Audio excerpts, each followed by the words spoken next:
So ito mga kapatid, okay na, naikabit na ang ating Pirelli. So tara, uwi na tayo. Okay, good morning mga kapatid. Dito na yung araw na papalitan na natin tong gulong ni Tanggol. So yun na yung aking gulong ipapalit, yung ating Pirelli Diablo Rosso. So sa mga hindi nakakaalam, ang Diablo Rosso pong Pirelli ay pang drag race. So yun ang mas pinili natin para mas makapit sa kalsada. So kahit ano naman gulong mga kapatid, pagdating sa kalsada at sa highway, iwasan nyo yung mga guhit, mga pedestrian. Kasi pag yung nabasa ng ulan, wala pong magaling na gulong dyan. Yun ang iwasan ninyo. Lalo na mapapatsyempo na babangking kayo, yung bago mapatapat doon sa pintura. So medyo delikado rin. So kung paano kalasin para hindi na kayo bumayad at napakamahal po ng kalas ng gulong.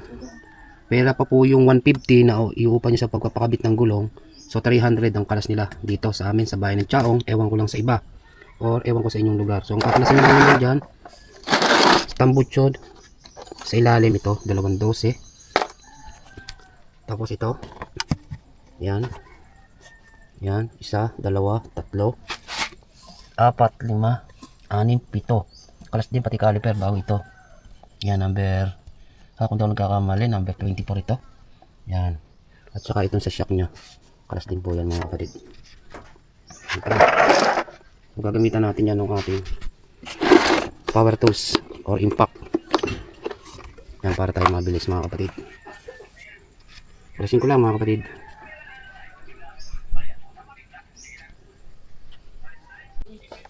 So dito unahin natin to mga kapatid.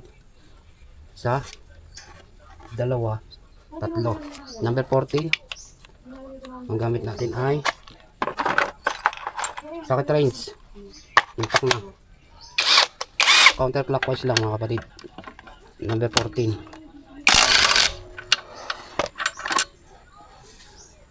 Tabi lang natin. Ito yung sa tambutso niya, 3 ito. Sa ibabaw, 2 sa ilalim.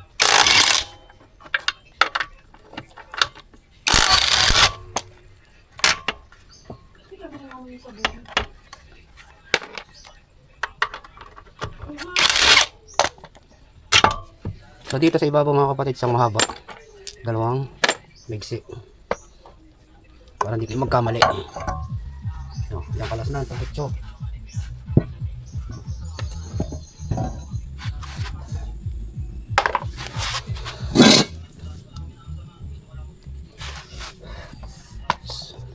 Tapos dito sa chassis nya, 1, 2, 3, 4. Kailangan kalas din ng caliper mga kapatid.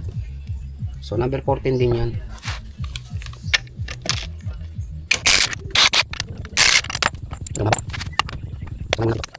Number.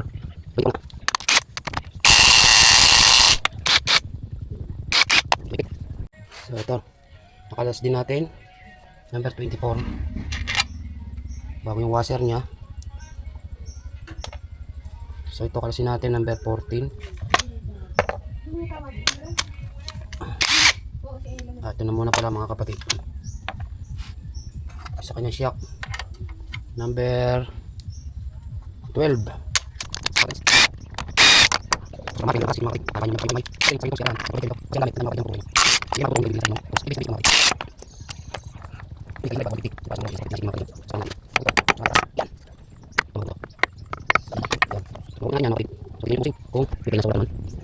Yung pusing din siya dito.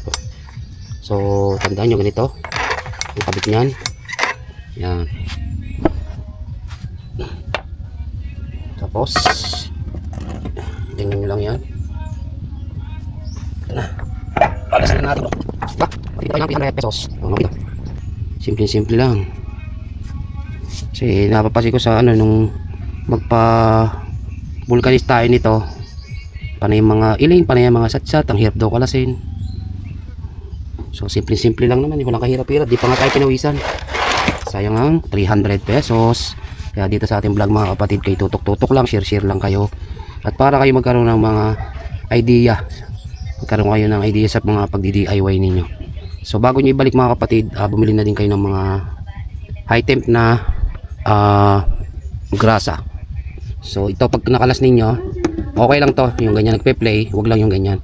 Pag inalog nyo ng paitaas pa ibaba at nagkaroon ng kalugyan mga kapatid, so may tama ang inyong itong ano, yung gear nyo dito. sa pang loob nito. Kasi may mga gear yan. Yan. So okay lang plain ito, wag lang yung nakalas. So kung mapapansin nyo, may video din tayo kung paano magpalit ng ating crankcase cover bearing. Yung dulo nito. Tapos doon. So yun lang mga kapatid, update ko lang kayo pagka ito ay naipakabit na natin. So tricycle natin sasakay. So tara, let's go. At syempre mga kapatid, bago natin ipakabit yung gulong sa bayan ng Chaong, so ayan, may ginagamit tayo dyan para mapanatili nating maputi yung ating ayan, yung ating makina dyan sa panggilid. So gamit natin dyan yung Boss aluminum cleaner. Yan, tingnan nyo na mga kapatid yung ating mga ginawa. Baga na uli. Oh, magic.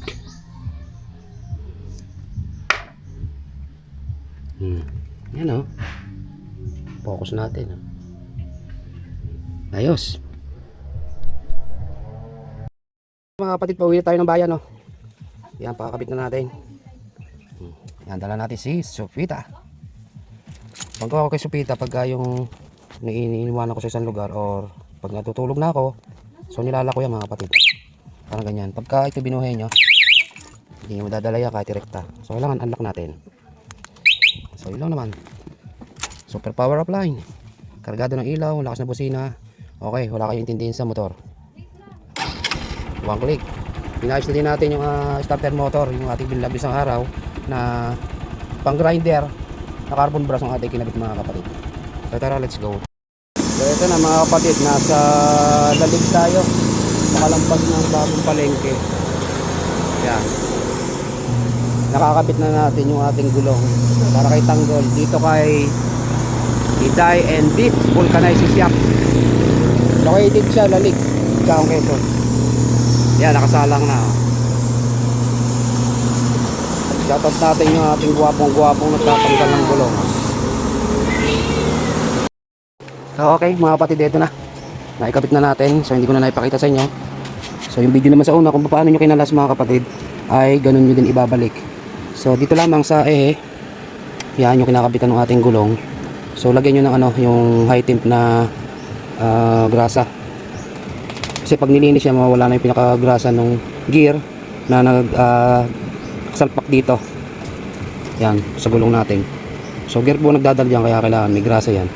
Mare high temp ang inyong gagamitin. So yun lang mga kapatid, basic na basic lang ang pagtatanggal nito para maiwasan natin yung gastos. Kaya tayo nag-tutorial para makatipid kayo sa mga simpleng mga DIY, mga simpleng paraan ay sana yung natulungan ko kayo. So yun mga kapatid, follow for more para sa mga iba pa nating mga video gagawin. Yan, maraming salamat and God bless po. Thanks for watching and peace.